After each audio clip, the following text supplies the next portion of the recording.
Hey, hey, my beautiful people. I am waiting for Ty to jump on and we can get into this conversation. And there he is. Let's see. One second. Let me add him to it. There we go. Ty, did you request me yet?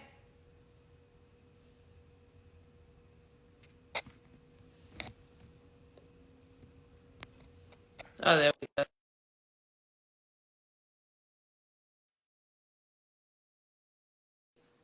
Let me Nothing see, much. Ty. I Nothing accepted. much. Oh, there What's we go. going There we on? go. There we go. What's going on, homie? Nothing. Yeah. Listen, we both been busy these last few days, so we had to fit in where we fit in. Busy, Oh, there we go. but it's good. So how's your day going so far? I see it as well, but listen, it's all good. So today's topic was awesome. And I didn't even tell you, I wanted to hit it on a stroke survivor's perspective because I did this topic last week on the radio talking about adjusting your lifestyle in the midst of adversity. But at the same time, I kind of hit them with a little bit on the radio on the stroke side, but when I'm on the radio, it's not for me to talk about that. So I just, threw it out the way. So now we can go deeper in it. And before we even jump into it, I'm gonna give everyone the key points that I gave on the radio. Again, when I'm always doing stuff, I always make notes about different things when we're talking about a topic. So I'm gonna throw them at you first, and you'll see how it relates to us in so many ways. So the key points I gave them, and I'm gonna just run through the list, and we can talk about it as I slow it down. Be prepared.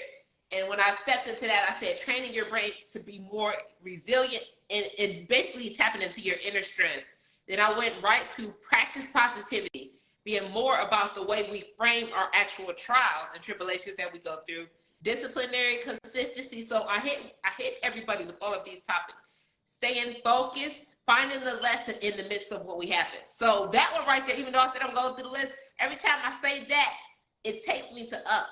As stroke survivors, finding the lesson in the midst of what happened to us. So again, adjusting our lifestyles in the midst of adversity and how we did that. So what would you say about that particular topic right there as in finding the lesson? So basically when I hit it with that, I said life happens for you, Right. not to you. So every event can teach you something. And on my end, I can say that, yes, I'm a stroke survivor. And the great part I can say that I learned from that is being a stroke survivor. If I was not a stroke survivor, I would have never even learned anything about this wonderful community that we both are in now. So we're actually able to come in and commune with beautiful people, talk about our stories, help encourage them. And it's just a different level that we have. Actually, it's a different level of, I don't know, I actually get excited to be able to help so many other people. And just, I'm trying to think of the word. It's not sincerity. It's a word I can't think right now. That it's a certain type of fulfillment that I get being able to extend the help to other people in this community, and it's just about learning different ways that we did to help ourselves get better in our recovery and just overall. So it's a great thing. I'm not happy, and I had to say this because somebody asked me before when I said this. It's not to say, hey, I'm grateful to be a stroke survivor. I am grateful to be a survivor, but at the same Right. time, in the midst of this Right. adversity that Yeah. happened to For me, I me, can and find I greatness think in I it, just is posted what I'm this not saying. too a few minutes ago. I mean, I'm grateful for my injury because, like, for me, I learned so much about myself. I joined this community. So yesterday, I know we'll talk about it later, was Rare Disease Day, right? So and that was my first time celebrating because I wasn't properly diagnosed right away. So like I told my wife yesterday, it was and my mom, that it was like bittersweet because it's cool to be a part of such a cool community, but how I got here, wasn't so fortunate, right? But I take the lessons from it, and talking about adversity to me is the opportunity to keep fighting. So it taught me a lot about myself because all throughout life we experience adversities, right? So we might overlook them. For me, it happened a lot on the basketball court. You know, different adversities in the sport. You know, just in life in general, but every day, you know, you get the opportunity to fight. So adversity, you know, I thrive in it. I thrive when I see a challenge, because I know it's the opportunity for me to prove myself right, and to show up for myself and show what I'm capable of in those moments. So like when I was talking to my wife yesterday, you know, I just thanked her for her support over the last almost 4 years, because I know it's been, you know, up, down, whatever, diagonal, upside down. It's like a roller coaster, right? So I had to thank her, because yesterday I kept myself busy because I didn't want to sit still to kind of force myself to think about it. So I stayed busy throughout the day, and I let her know that. But I thanked her, and she was like, you know, you handled it like a champ. So I mean, it just go when I really reflect on it, it's like, wow, I really did, because I just saw the adversity and just kept trekking toward it.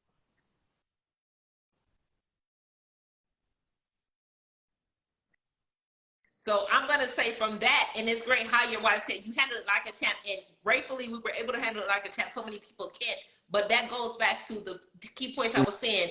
Your Mhm. mind, your mental stability prior to your stroke was on a different level. I'm gonna say that was one thing that got you through. So being an athlete, being a basketball player, you went through different trials of adversity through life and being an athlete. So when you stepped into this brand new situation as becoming a stroke survivor, Right, it's like, okay, the only thing I know how to do is figure out how to survive.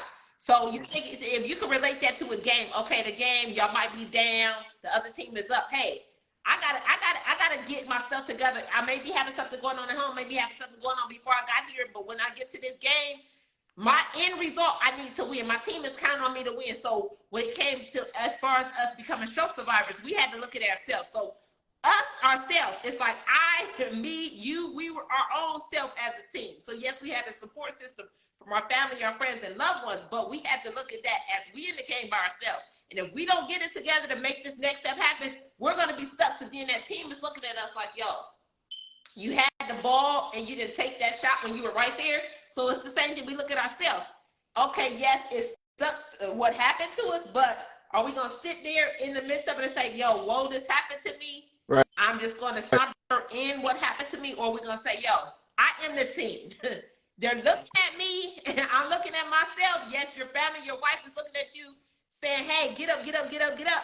Thankfully, you were able to get up, get up, get up, and keep pushing and keep doing that. So your mind had already took you to that place to say, "Hey, I know how to handle different things in this level right. like this, so I'm gonna get myself up out of this. I don't want to stay in this place."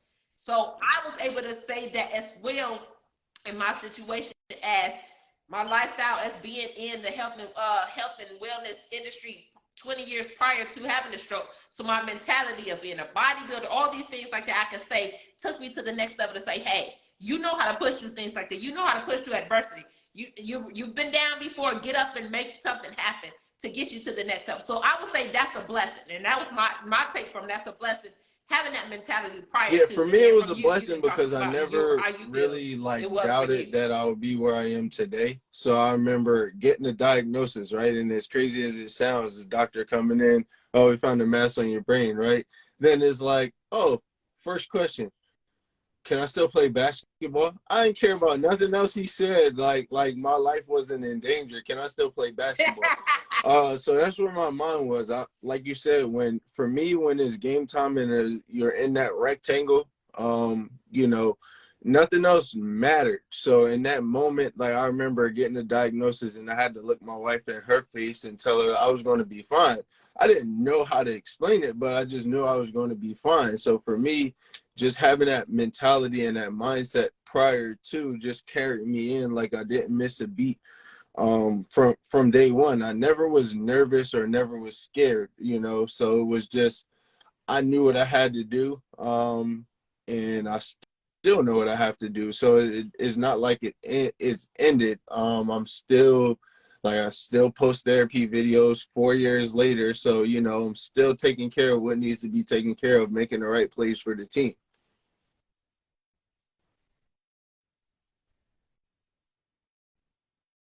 And that's great right there. That takes me to, it was one I wanted to ask you about, but you already said it kind of before I even went there. Surrounding yourself with great people of support and people of growth. So right there, you had the support team from your wife. You had the support team even from your basketball team, even though you wouldn't always necessarily say you talked about that, but that's your support team. It's a great thing to have support, and support as far as who's somebody else that's in a higher place that you want to be. So therefore, so you always look to say, hey, I achieved to go here. So you want to be around people that are at a higher level. So therefore, they're constantly pushing you for growth. So even in our community, it's great for us other stroke survivors to look at us and say, hey, you guys have made great progress. And that's why they attract themselves to us, because they say, hey, where you are right now is where I want to get to. So that right there takes you to another level. You have that support team around you. Then we look at it in the stroke community, it says, hey, we got to understand that's how they're looking at us. And for those that are on here, that support system of growth, That, whether it's in a community, and whether it's then you family, want to you make always want sure to make that sure you that have you a are around them. supporting care team, right? So I mean, there's always that your family's going to support. Well, I can't say, that for everybody, but your you have family that supports you, you have friends, teammates, but having a care supporting care team that listens to you is going to be important as well. Somebody said, what was your diagnosis? So me, my diagnosis was, I had a hemorrhagic brainstem stroke. So I had a bleed in my brainstem from a cavernous malformation, which is an abnormal cluster of blood vessels that, for me, is genetic. So it runs on in my family. My brother has the same thing, but the lesions, as they call them, aren't in the same spots for both of us. Mine's in the brainstem, his is in the frontal lobe. So that was my diagnosis.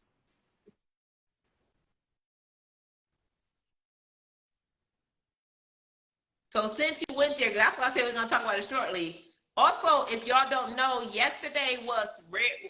Yeah, I don't want to say the yesterday wrong was term, Rare but what was Disease Day. yesterday's? What was So the celebration of there Rare are a Disease lot of Day? diseases that, aren't even aren't even recognized medically, right? So for me, so I'll explain my situation. So I had a brainstem stroke. So since my bleed happened at the brainstem in the pons, it impacted. They say that every square inch of the brainstem can like control something. So to have that impacted there, it impacted my cerebellum, which is responsible for like balance, coordination, gross motor skills, heart rate. So having an impact there led to the cavernous malformation is a rare disease within itself. Then having a bleed at the brainstem and having that impact, it caused Wallenberg syndrome, which is another rare disease.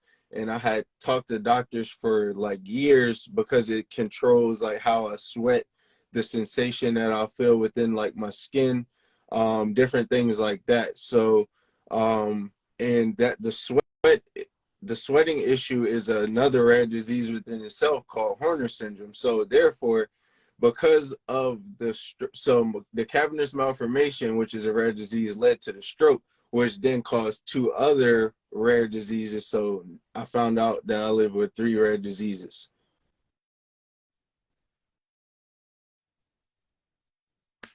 Three rare diseases, and you feel so positive, still helping so many wonderful people in this community. Boy, you are a blessing indeed. So when we say we are happy to be survivors, we are happy because we're able to extend that support to to many levels. And so he was able to tap into, as we said yesterday, being a rare disease.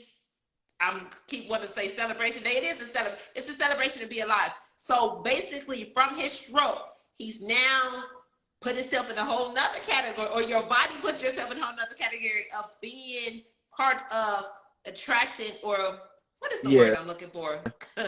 Contracting three rare diseases from your stroke.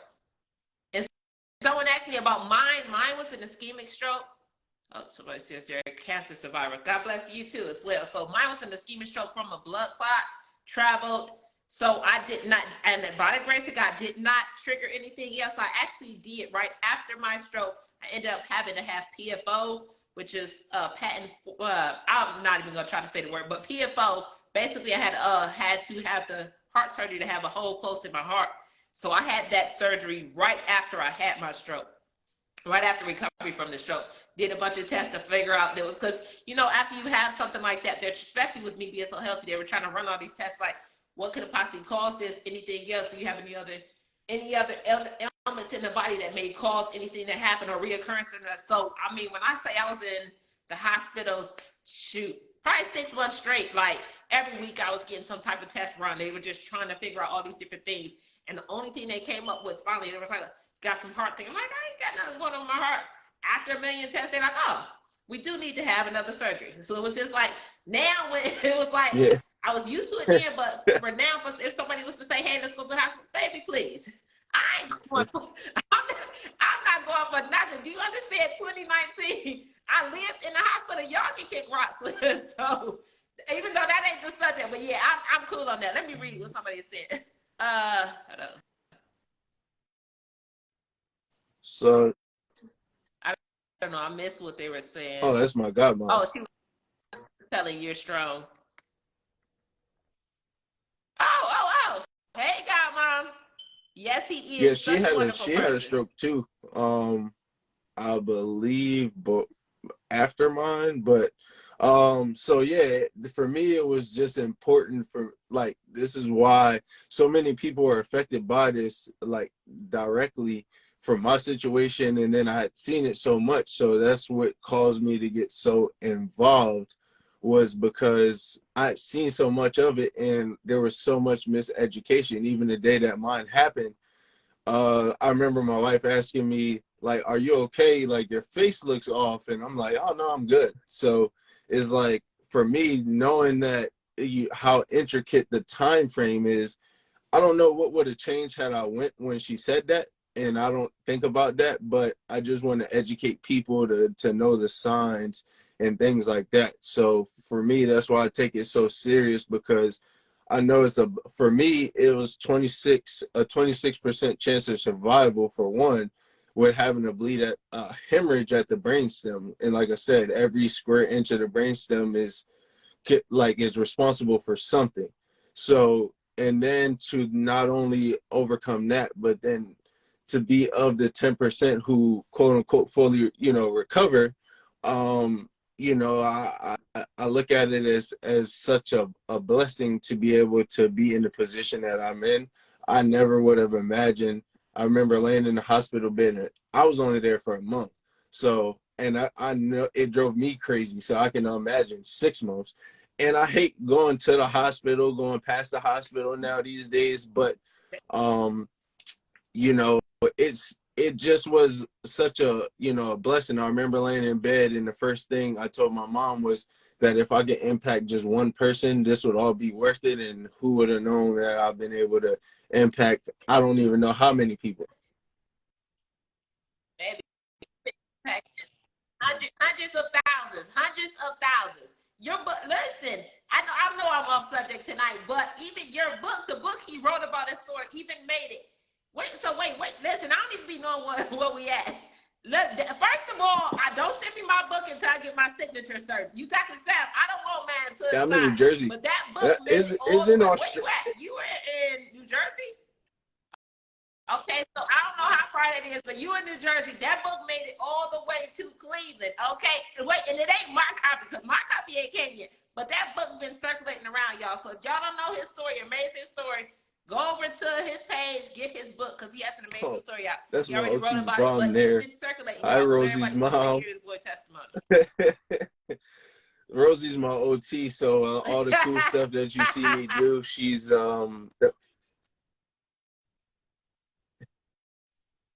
Rosie, we love you. the We love you. mastermind We saw behind the it all. videos. So We saw the videos, I must say.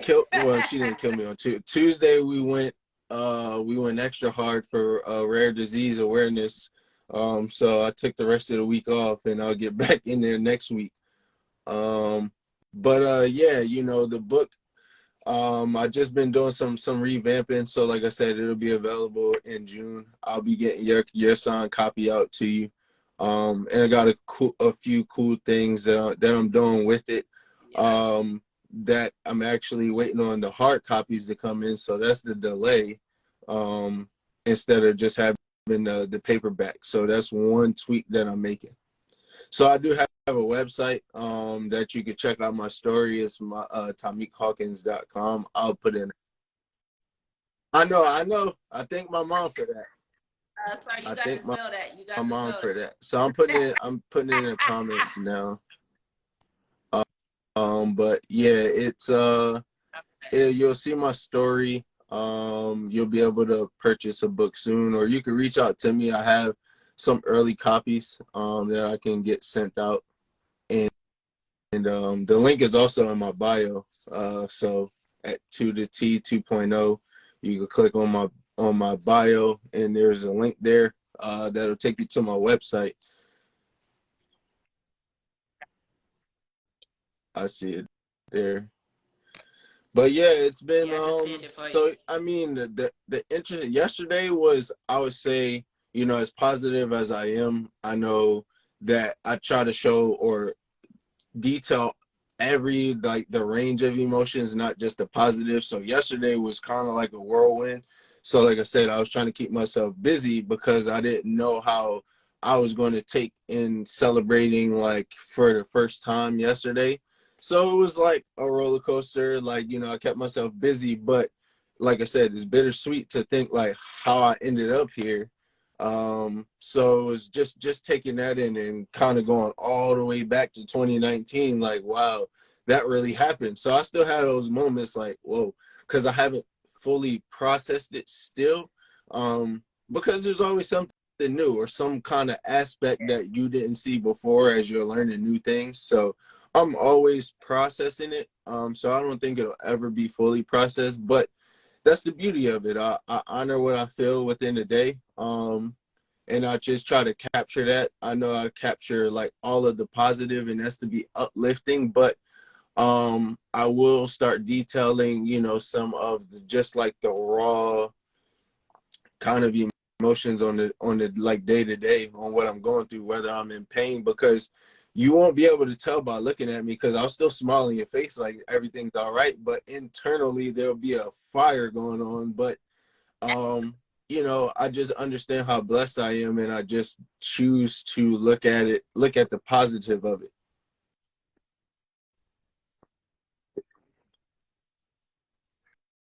You know what? That takes me back. It was probably a month ago, one of the sooner ones when we started this podcast, that we said, because I said we don't show that side, I said I was going to challenge us both to start showing more of and it's not to say the real life, but to show more of the story, to get more personable with what we go through. So yes, on social media, y'all see, oh my gosh, you're healed, you're blessed, you're the XYZ, you're not struggling as we are. Oh, we still have those daily struggles. And then we look at it as he said, the bittersweet.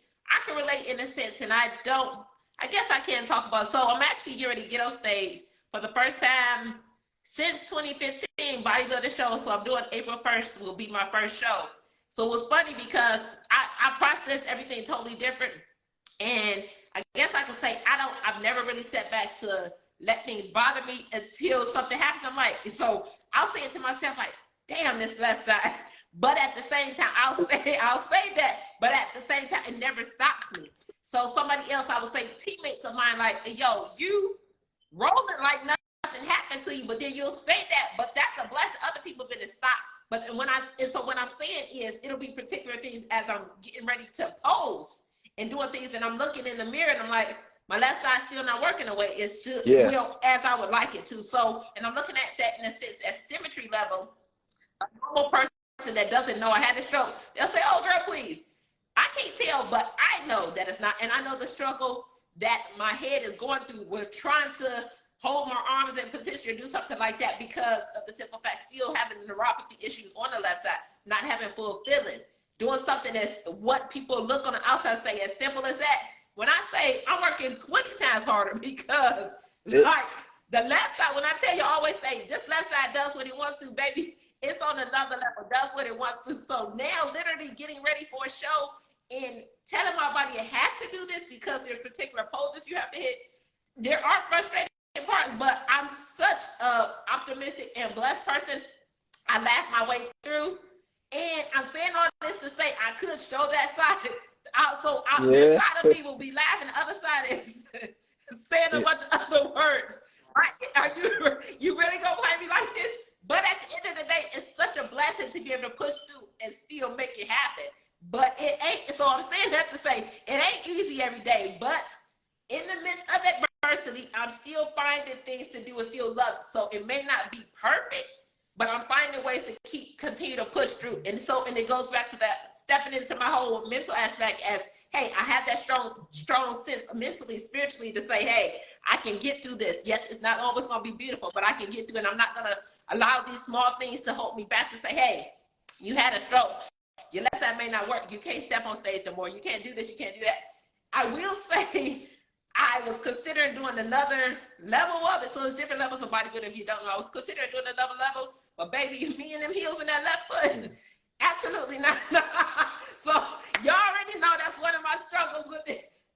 Listen, I told you I'm getting back in every heel, which I've mastered pretty much most of them, but the protocol heel, baby, this protocol heel on this left foot, we ain't friends at all. Like, I've tried I honestly should have, and maybe when I do transition to get back on that stage, I will record that when I say I have spent more money trying to get a custom shoe made to actually fit this left foot. So therefore my ankle is stable, A flat now. So it's a whole bunch of stuff that I gotta do to take it to the next level. But I'm not using that to say, hey, I can't get on stage because my left side, or honestly, and my coach was like, honestly, me, I'm not even telling nobody. If they don't know I had a stroke, I'm not about to go on stage, yo, Tracy coming to the stage, stroke survivor.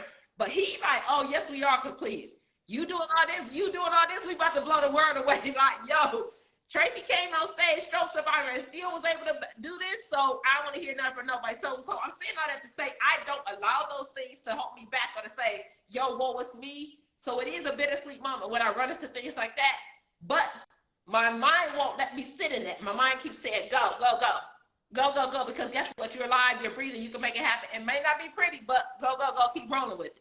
So all those different things, it takes us back to, that's the way I handle adversity. As Ty was telling you, the way he handles adversity, there's different levels to this, and we're constantly recovering, and we're growing every single day, but we're grateful to be alive and grateful to continue to be pushing and, pushing and just helping people on so many different levels. So it's not always pretty, but at the same time, even in the midst of those times that are harder, you got to remember to keep pushing because you're doing it for a better, you're doing this for a greater cause. And as we said in the beginning, our team is us. So we are the team. So we're taking ourselves as to say, we have, as Ty, we use that analogy as that basketball team. His basketball team will be counting on him to keep pushing. Right. You are your team and yourself, because if you're not going to push yourself, who's going to push for you? So you got to have that. You got to have that mentality to say, "Hey, I got to keep pushing." That's the biggest thing, because I always say nobody can do the work for you. You gotta want it. You gotta want it for yourself. So even for me, is like certain things, like same thing, neuropathy on the left side. So I'm mindful of what shoes I wear to play in. Like for me, the glasses are new, so these are custom. So they don't. You'll go into the store and it'll be all sunglasses. So I had to get a clear frame with my prism to help with the double vision. So I had to find ways, and I had to research it myself. So I went out to find custom glasses or custom lenses so I can go play, because that was one of the biggest things. I know for me, when I was just talking about it yesterday, was that though as much therapy as I do, the only way that I'm going to get better at playing again is by getting out there. And so for me, it was a mental thing, because I haven't gotten there yet, which is why I don't play as much. And I have to get comfortable with it not being as pretty as it once was. So things that I'm accustomed to, like if I miss a shot, I know that I should make, then I already know that I'm in a space I'll be frustrated, as opposed to before is like, it's a different level of frustration. So I'm learning to first be comfortable with that and accept that journey, so then I can fully embark on that. So that's where my challenge lies now, is just with mentally understanding, like I know that this process isn't like, is beauty in it, but there's ugliness in it too. And so for me, it's not judging myself based on what I used to do well, is understanding that I have to essentially start over from scratch.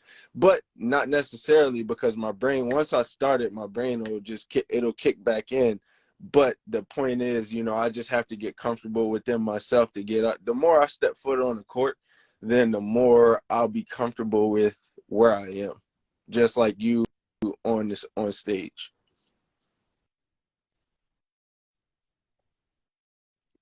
No, that's real. And you know what and we gonna end on that because I just realized we passed our time. But I love that, and I'm gonna piggyback over that. And I even said, even though I don't allow myself to go there, but I keep saying, yes, I'm about to do this April show, but I'm like, baby, wait till I get on stage in October. And so honestly, and I said that without knowing I said that, and my cousins, they like, oh, so you plan on doing another one? But in my head, naturally, I was like, no, I'm gonna do this one time, but I went there because I'm like, if I'm able to do this now and I'm still not 100% and back to where I want to be, if I'm at this level now, I think I am going to step on stage at the end of this year too. And I'm going to turn it up times 10. So I look at it that way. So as you said, you step on the court, you see something that you're not doing to the full ability that you know you can. It's like, yo, if I keep doing this, I'm going to be at that level. So it's the same thing. That's what I said to myself. I said I was going to step on stage one time, but I'm looking at it like, maybe not. So it's just different things like that I look at. And when you step on the outside and you look like, okay, you know what? I can be grateful for that. But Right. I'm going to be even more grateful because if I keep pushing, that's the better I get. Hold up, somebody said, I don't know. Where you ending off at? I'm letting you end the words because, again, celebration of his 3 rare diseases, which was yesterday. So Ty is closing us out with I'll end end of our it with podcast control the today. controllables.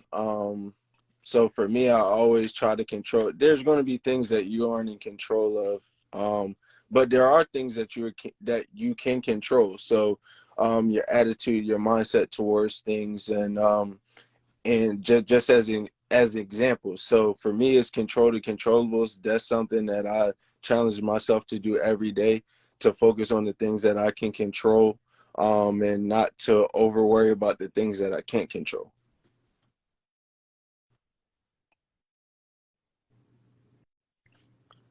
I was putting in what you just said.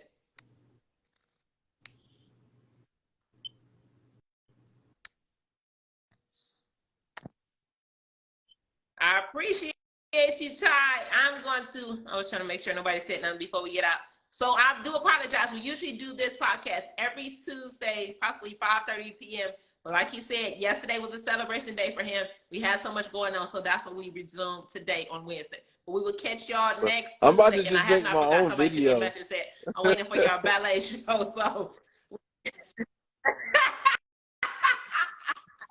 So we got to get with Betty. We got to get with Betty we're supposed to do this ballet class with Betty. We got to get with Betty to do this ballet class. And we're going to come back with a video for this ballet class. Listen, this is about to be funny. So we'll see y'all next Tuesday, 5:30 p.m. Eastern Standard. Follow Ty on his page. To the T 2.0. TWOTHET 2.0. It's my first name and my last name. So it's TommyCalkins.com. So TYMIAK Hawkins HAWKINS.com.